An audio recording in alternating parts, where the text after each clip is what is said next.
هیڅوک مې نشته بې له تا خدایه، هی د یوسف وایه زما خدایه. دا په دې ځمکه باندې څه څه کېږي، ورته خو خیال دی که نه ستا خدایه. ما ته حالات چې په مرۍ غلی شي، چغې مې اورې که نه بیا خدایه. په پښتنه خاوره د امن راشي، قبوله دا مې کې دعا خدایه.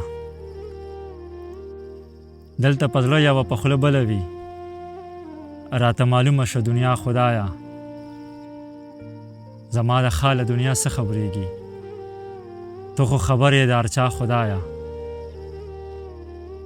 ستا د بهانې نه محروم دی نشم، بس د قیوم نشي رضا خدایه.